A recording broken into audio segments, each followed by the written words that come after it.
Hey, welcome back, guys. Welcome back to the CRF family experience, and thanks for joining us today.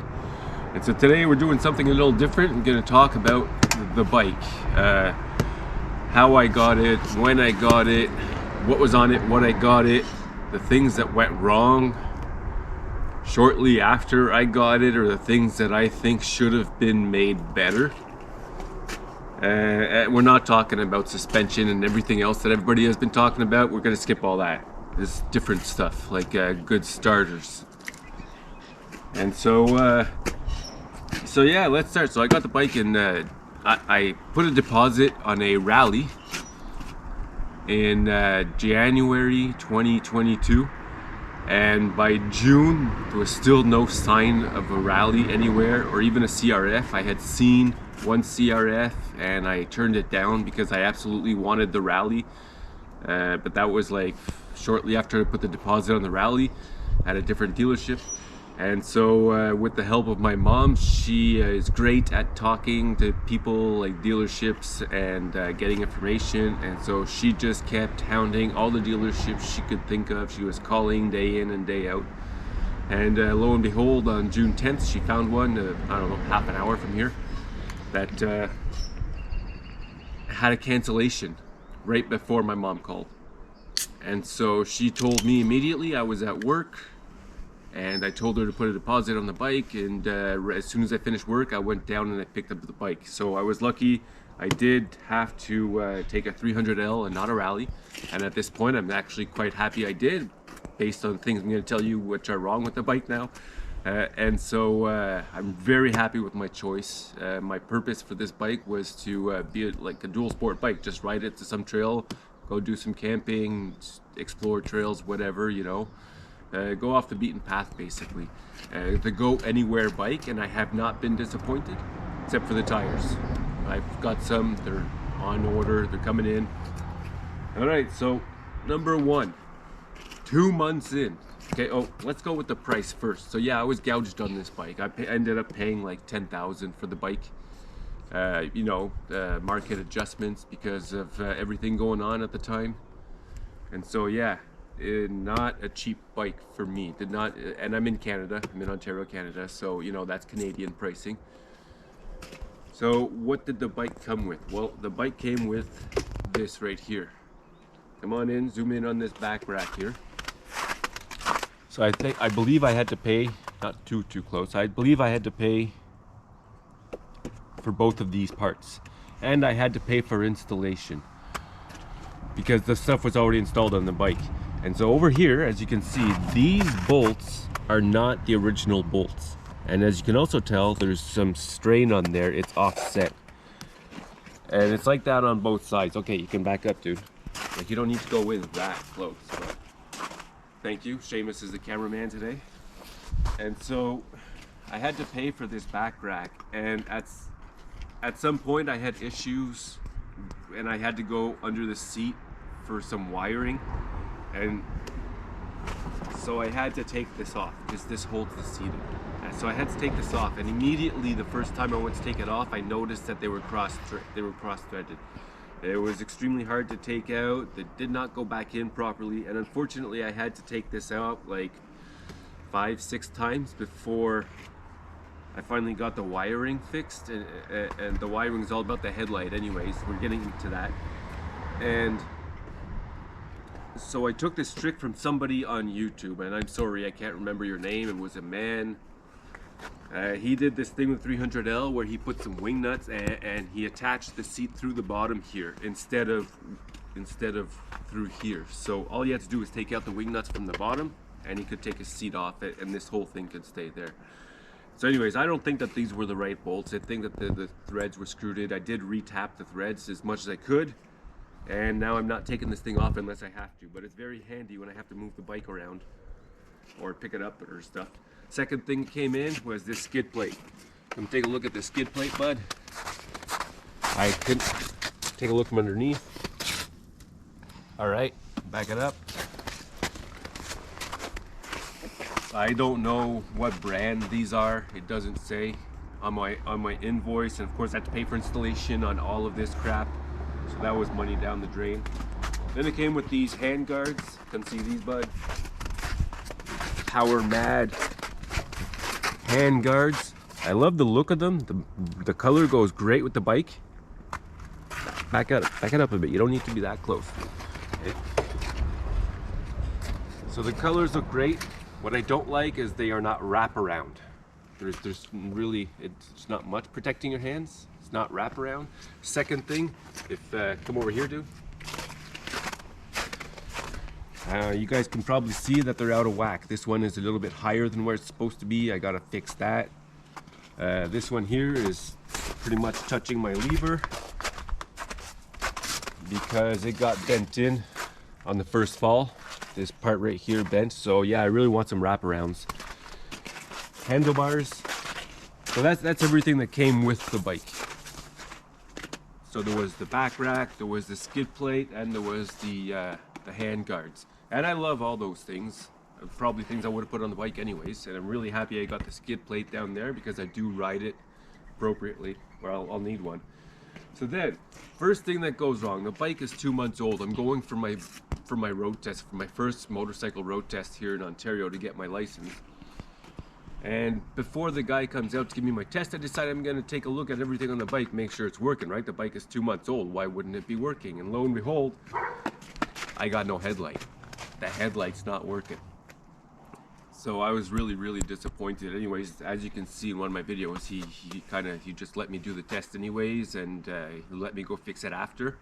And so that's the wiring issue that I'm talking about. And so I went online to check out any information I could find about this, and the only thing that I could find was blogs, a few blogs. It did happen to a few people. Nobody had an answer, but the only answer that everybody was giving was take a multimeter and test it. Start at the battery, work your way to the fuse box and back out to the front and find out where the fault is. And I did that, and it turned out to be a intermittent negative connection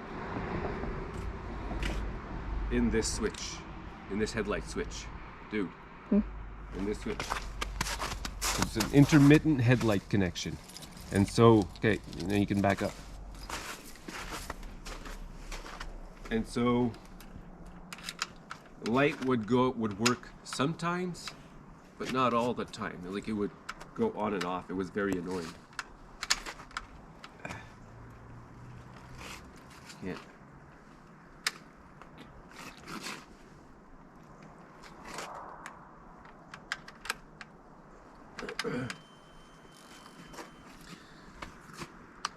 You see right now it's not working.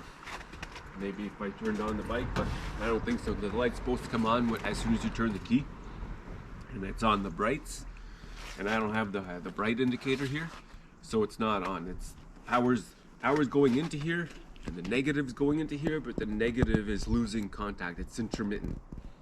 So I need to change out this switch. I opened the switch, but there's no actual wires that are exposed that I can test. They're all like, I don't know, there's some black resin or stuff on there. And so I did install another switch. It was like an in-dash switch for a car, and it was terrible. I had to have a baggie over it because it was not weatherproof, and this is what it was sitting on, because otherwise the metal prongs would have sparked on here and shorted. So I got to remove this. This is useless now. And so I put on this switch here. You can't see, it's glow. It lights up in the dark. It's blue. And basically what I did is I pushed a wire up under the fuse box in the appropriate fuse, in the outlet of the fuse, and I taped it there so it wouldn't move. And then I just ran it along. I started it at with my positive wire. I did that, and I ran it along to my switch, and then from the negative I just went straight from the battery, and I ran it along here under the plastics to my switch, and then I went from the switch and I just jammed it in the connector of the headlight. There's the connector right behind the headlight, and I jammed it in there with the other wire that's not getting any current. So that's all I did, is I bypassed this part here, but I didn't actually tie into the harness. I'm using all the same harness connections, but I didn't tie into the harness. The stuff is just kind of stuck in there for now. because I do plan on changing this. And I was very upset about that, because the day of the test, they could have turned me down where I couldn't do my test. 2 months old, headlight stopped working. So I'm not happy about that, Honda. This thing here, as you guys can see, this is my new starting button. Okay, you don't have to go in that close. This is my new starting button. Why? Because one of my first falls, also on video, I fall on the handlebar here on the side, on some rocks, and my start button popped out. So I was not happy about that. So now I've got these tie wraps here, and I use the tie wraps to go push on the metal contacts, and that's how I start my bike all the time, although it sucks because it does happen. I'm a newbie, it does happen, I'll stall in traffic, and so in traffic this is not the ideal thing to try and screw around to try and find the contacts. Because I got a piece of tape over there so the water doesn't get in. But I don't think it's going to start right now because it's in first. There we go.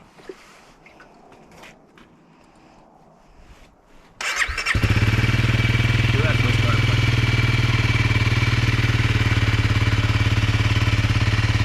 Now, let's talk about the damage that has occurred to this bike. As you can see, my mirror, this one is coming close to me. My mirror is all messed up here. I got to get some double take mirrors because I can't really adjust this anymore. Like I said, the hand guards are kind of bent. And the biggest one, this whole thing got pushed up like this. This whole thing here. If you come and look into here, there's some broken pieces here. This whole thing broke when I smashed into the fence. Also in one of my videos, conquering the beach trail, smashed into the fence post with the front here, and it pushed this whole thing back. And that's why I want to change these tires. Because what happened is I was coming down the hill and I was going pretty slow, and once I was at the bottom I gave it just a little bit of gas, the back end kicked out, and sent me off. I don't want to come up to the end with all that momentum and hit this curve. She's grate my face on this fence.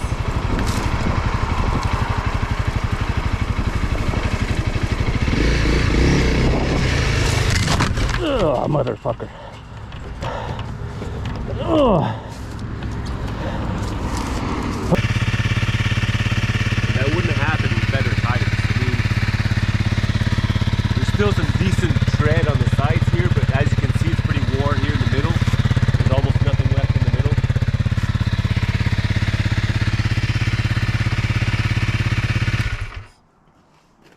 So that's it, guys. That's the bike, and that's what it came with.